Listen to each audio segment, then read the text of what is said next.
Hi, my name is John Krigbaum, and I'm a professor of anthropology, and I am a bioarchaeologist and a biological anthropologist by training.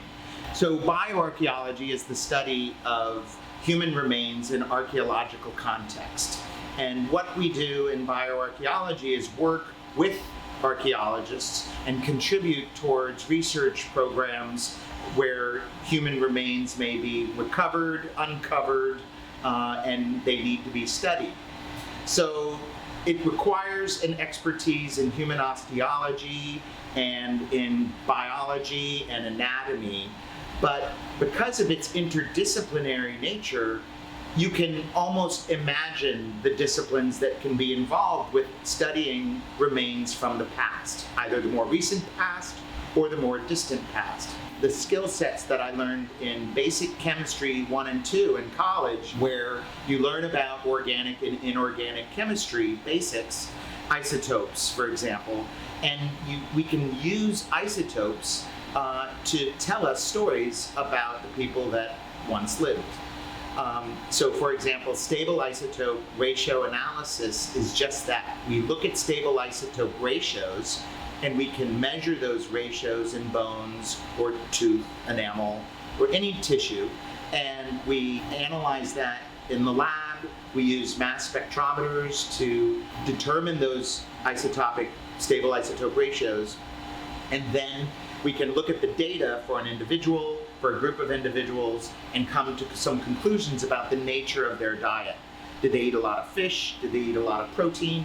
Did they eat a lot of plant foods? What kind of plant foods did they eat? So you may have heard in your basic biology courses about C3 versus C4 plants and how they assimilate carbon into their tissue. That translates absolutely to differences in stable isotope ratio for individuals eating a diet of maize, for example, corn, versus one based on rice. So stable isotope ratios is one thing that I do. We talk about bone chemistry, that includes that. But we also are putting it into a new generation using tools like this ICP-MS, or inductively coupled plasma mass spectrometer. And what we're able to do with instruments like this in geological sciences is to ask questions of not only what did you eat, but where are you from?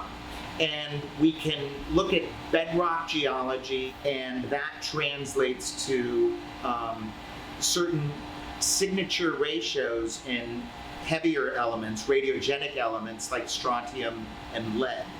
And when we start to capture strontium and lead in very well-preserved tissues like tooth enamel, the hard white stuff on your teeth, we can capture, using very precise chemistry methods and techniques, we can capture those isotope ratios.